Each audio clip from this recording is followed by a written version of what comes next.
Today's story is straight out of a nightmare. I mean, once you fully learn the story after listening to it and on what the family went through, because it's downright horrifying. And again, that's once you listen to the full story. And once you do, put yourself in their shoes and tell me what you would do. So, with all that being said, let's begin today's story. Our story really begins in 1986. The two teenage sisters, Annie and Jessica Andrews, who were for some time were in a good spot in life. They had a good family, they had a good house, they had food on the table, and again they had money, they had clothes, basically they were just good. But all of that would come crashing down when they suddenly lose their mother to cancer. To which I think everyone can relate. If you lost your mother or have lost your mother, you know how that feels or how it's going to feel. And this feeling doesn't number anyone, no matter who you are. And this death was quite abrupt, and it really took the family by surprise, because mainly their mother was a fit woman who had never really had problems in her life, to suddenly getting cancer and then passing away from it, all in a pretty quick time span. We just really hit the family hard. So, following the death, the two girls would live with their father full time, and his name was Brian Anders. Brian, who was already a hard-working man and was just scraping by, but he would never really mind because he could live like that. But now, having these two girls who had come from a more luxurious life compared to him, he knew that him scraping by wasn't going to be enough. So with that, he would have to work harder to create additional income for the family. And again, the two daughters were hit really hard by losing their mother. But that wasn't the only bad thing that stemmed from losing their mother. It was also the fact that since their father had to work double the time to make double the income, he would have to work longer outside, which meant they stayed inside the house longer by themselves. And when I mean longer, it's basically majority of the day, which of course was scary for the girls because, well, they're not really used to being alone in the house all the time. But to be fair, that initial scariness would gloss over and would turn into crying sessions for the two girls, just grieving for their mother. But these crying sessions would lead to something else that would kind of turn into a curiosity session, if that makes sense. And from the curiosity session, it would lead them to something that they would do which they shouldn't have done. One night, Brian would leave for work, and the girls, instead of sitting down, they would decide that instead of sitting down and doing nothing, let's try to get in contact with our mother. Now, of course, you're probably thinking, how are they going to do that? Or some of you probably already know. And if you don't know, well, there's something called an Ouija board that could help contact their mother. And if you don't know what an Ouija board is, it's basically like this wooden board that has 0 to 9 on the top and then the alphabet on the bottom, and then underneath that was the word goodbye, and on the top of the board there was yes or no. And to actually use the Ouija board, you need something called a planchette, which was basically a movable indicator. And to really set the mood, you would sit in a room with only candles that would light up the room, and once everything was ready, you would call out to the spirit. And in theory, the spirit would guide the planchette that you should be pressing down on and would make you spell out a word, basically. And that was its way to communicate with you, and so that was the basics.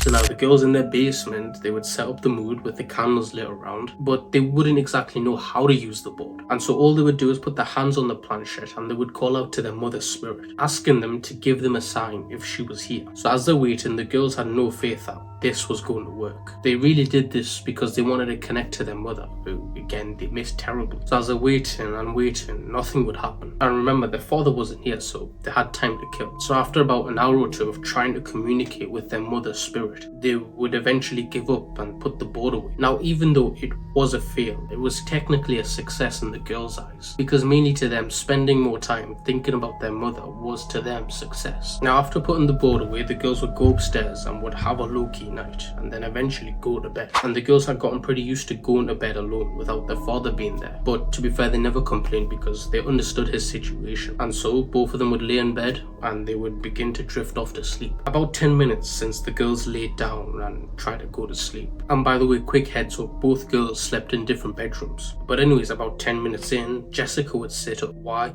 Because she could hear a tapping sound and it didn't sound normal. So after listening to this tapping sound, Jessica would go into Annie's room and would ask Annie, hey, can you hear this tapping sound on the wall? And Annie would reply, yeah, I hear it too. And both of them would sit in silence. But once they went silent, the tapping stopped. But after 2 minutes of sitting in silence, the tapping came back. And it sounded like the sound was coming through the walls. And of course, the girls didn't know because they've never heard this before. But instead of being scared or being creeped out, the girls instead felt quite happy and hopeful because this could potentially be their mother communicating with them, which to me and you may sound far-fetched, but again, remember, these girls were quite young, and the fact that they really truly missed their mother and would use any excuse to get a closer connection to their mother. So as the two are looking at each other now, listening to the tapping sound, They would tell each other that this must be our mother, and our little science that we did must have worked. And without a second wasted, once they realized that it was their mother, they would begin to ask them mother questions, such as, are you here with us right now? And can you show yourself to us? And just questions that you would ask if you thought that there was a loved one in your room that was a ghost. Now, with the reassurance that their mother's spirit was with them, the girls felt at ease because they knew that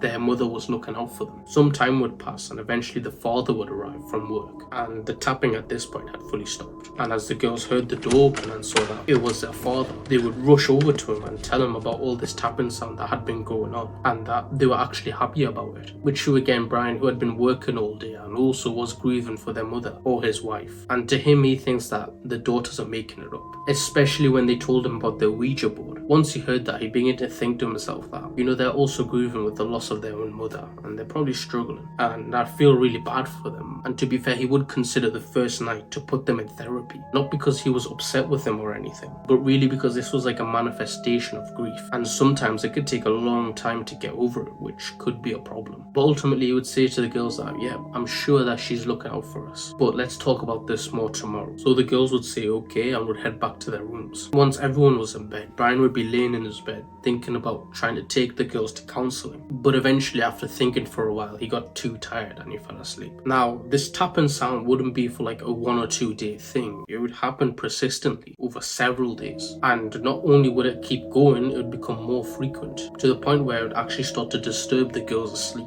But the problem was, every time the girls would tell their father to come into their room to listen to this tapping sound, the tapping would stop. And so not only would this make the girls look ridiculous in front of their father, it would also just kind of drive them mad. And it wouldn't stop there though. Once the family left the house to go out as a family together, so now the house is empty, and they would come back home to see that things have been moved. Not much, for example, like a furniture would be moving slightly, if that makes sense. Or sometimes silverware would be moved around. It was just them small little things that around the house would be disturbed. And every time Brian would see this, he would blame it on the girls, and he would tell them that, I know you miss your mother, and I know you want this to be real and want this to be your mother doing this, and just to be with us right now, but unfortunately she's not. And I have to ask you to stop this whole ghost thing, and also you need to stop moving the furniture around, because this whole thing that you're doing isn't healthy, and if you keep going, I'm going to ask you guys to start seeing grief counselling. And as you can expect, the girls were insisting that it wasn't them, but their father just didn't believe them. But to the girls, they knew that they didn't move anything or touch anything. So with this situation brewing, the girls were in a really bad spot, because now instead of being happy, they were scared, and they just felt totally alone because their father didn't believe them and they didn't have anyone else, unfortunately. And also they now knew that this couldn't be their mother, because they knew that their mother wouldn't be messing around with them like this and getting the girls into trouble with their father. So now with this evil spirit that the girls had unlocked through the Ouija board, and now is terrorizing the girls, and unfortunately the girls couldn't do anything but to hope and pray that this thing leaves them alone. So now skipping some more time, on January 1987, the girls were together out in their front room of their house, and as they're sitting there, they would suddenly hear a tapping sound once again, but this time it wasn't through the walls like they usually hear it, but this time it was coming down from the basement. And for some reason they got the sudden confidence to get up and go down, because if their father wasn't going to believe them, the only thing that they could do is to go investigate themselves. So that's exactly what they would do. So they would head downstairs to the basement, and they would open the basement door up, and to turn on the lights to the basement, it's downstairs, so they'd have to go down the creepy dark corridor that leads to downstairs. So as they began to walk, with each step making a creak, with each step also being louder and louder, and the darkness becoming more visible. Once the girls finally reached to the bottom of the basement, they would have one hand on the pull string to turn on the light, and then they would take a deep breath in, and once they turned on the light, they were fully expecting something to be down here, but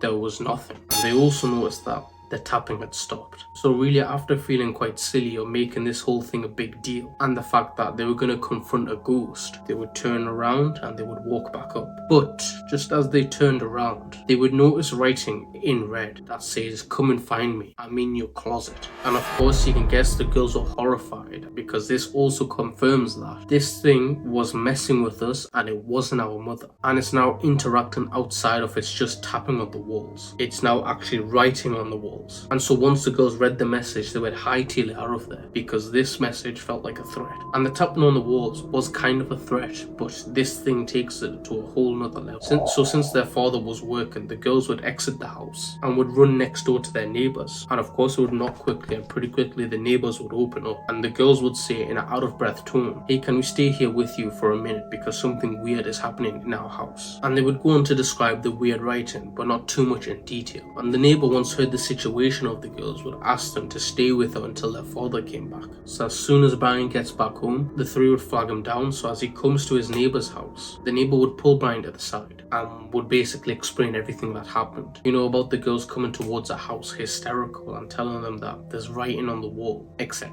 Brian's reaction was what the girls had feared about. And he would look at the two and would say, "This is out of control, you guys are doing too much." And so after giving them a lecture, the three would head back into the house and would go down to the basement, and Brian would see the writing on the wall. And once he saw this writing on the wall, he would blame it on the girls and would tell them that you guys are now really ruining the house just to live this fantasy of yours. And so seeing this, he knew that the line had been totally crossed, and this is getting totally unhealthy. And with this stunt, he would order the two to go to see grief counselling. Several weeks would go by with no tapping, no nothing, just silence in the house. And it was like whatever this was had just stopped. But once again, one night, Brian was working late into the night, and the girls were once again alone. They're in the front room and they're just sitting there. And for the last couple of weeks, it had been relaxing and refreshing, not having any strangeness happening in the house. But all of a sudden, they would start hearing tapping once again from somewhere else in the house. And so curious, but also petrified, they would get up and they would make their way over to where they think this tapping sound was coming from, which this would lead up to Annie's bedroom. And so slowly they would go up to the door of Annie's bedroom, and the girls' hearts are racing at this point. But they knew that whatever was behind that door needed to be confronted. And so both girls would have their hand on the doorknob and they would count back 3, 2, 1, and they would open the door. And once the door was flung open, the girls would take a look inside of the room, and once they saw what was inside of the room, they would turn around screaming and exit in the house. Now, there wasn't anyone there, but just like the basement walls, on the walls was written in red, "I'm back, find me if you can," just like last time. The girls again would run to the same neighbour's house and again would knock on the door and would explain the situation to the neighbours. And the neighbour would say once again, "Stay with me and we'll wave your father down." And the same thing would happen again. The father would come back home from work, but he would get flagged down by the three, and then he would make his way over to the neighbour's house. The neighbour would tell Brian that there's been writing written on the wall, this time in Annie's bedroom. And now Brian is mad and he tells the girls that "I've put you into grief counselling and I'm telling you to stop this because it's not okay and it's not healthy." And so after this rant, he would tell the girls to stay there and he's gonna go to the house by himself and just check it out. And he's gonna search the house from top to bottom and show you that there's nothing to be afraid of in this house. And so he storms his way to his house. And once he opens his door to his home,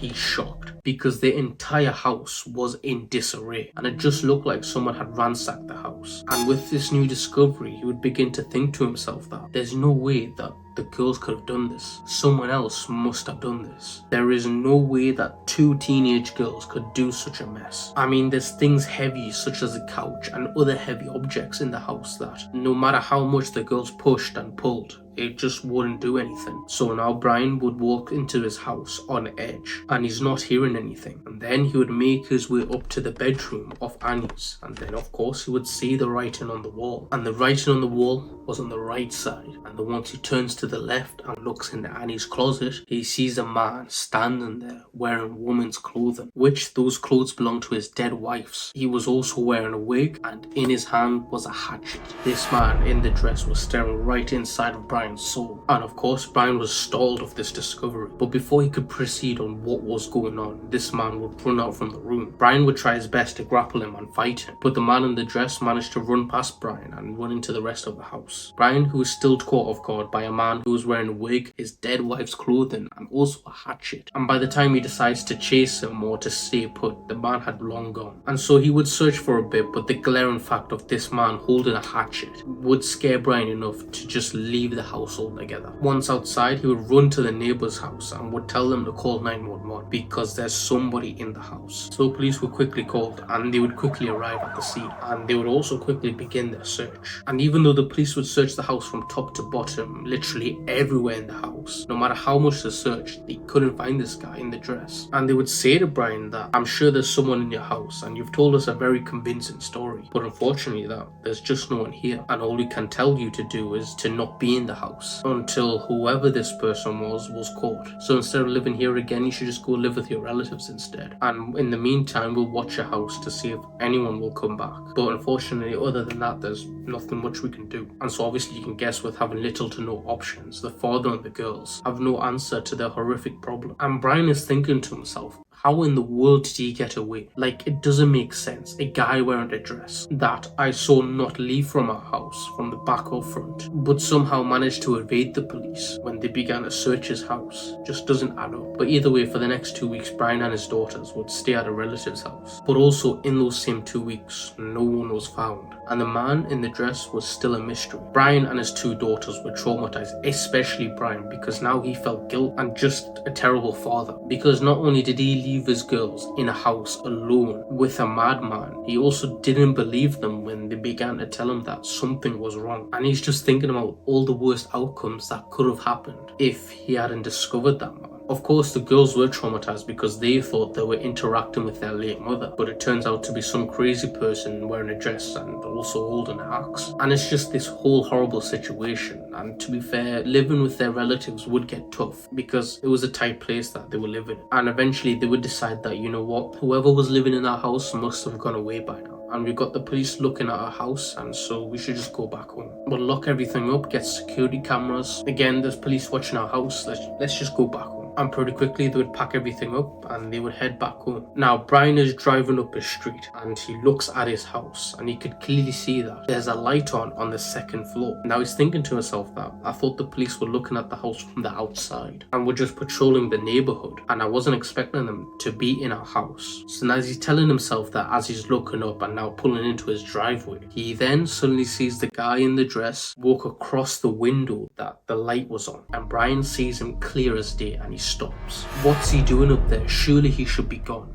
As Brian's telling himself this, before quickly calling the police. The police wouldn't waste any time surrounding the full area with their police cars, and once everything was ready they would head inside. Now to note, the day that Brian and the girls had left the house, they had locked the doors and no one has entered the house, and the police knew that because they were the ones monitoring the house. But when the officers opened the door, the first things that they saw was all the furniture had been flipped upside down and moved all over the place, and there was pennies glued up to the ceiling, which was really strange. But which was even more strange was on the walls all over the house there was red writing, and these writings would have strange cryptic messages. But either way, they would search the house, and one officer was down at the basement and he would notice that there was this little piece of wood that was covering up what looked like to be a crawl space behind the washer and dryer, and he found out that he could easily move the washer and dryer. And there was this board, and when he pulled it to his side, it was an entrance to a crawl space, and in the crawl space they found that someone had burrowed between all the insulation all around the house into the walls, and there was these little peepholes that were all around in different rooms, and whoever was in this crawl space could look into any room in any time that they wanted. And as they searched in this intricate crawl space that spanned around the entire house, they would find Daniel Laplante, this totally deranged teenager who had briefly dated Annie, and Annie had broken off the relationship with him. And so I guess in revenge he'd snuck into the house and had been living in the walls listening to their conversations, and of course the passing of Annie's mother, and in a sick way would adopt this routine of I'm going to be your dead mother. And he had been writing on the walls with ketchup and had been doing the tapping, and he had also watched the girls do the Ouija board, and so he really had all this evidence and all these things to work with to just scare the girls. And so he had been sneaking out and been moving the furnitures around for months, and then he would go back into the walls again for months. And that's not really the worst of it. Daniel Laplante, after he was brought out from the crawl space and was arrested and would be put into juvenile detention, but once he later got out of juvenile detention in 1987 for reasons that no one understands, and I don't think Daniel understands himself, he would break into someone's house and would murder the entire family in cold blood. And again, no one knows why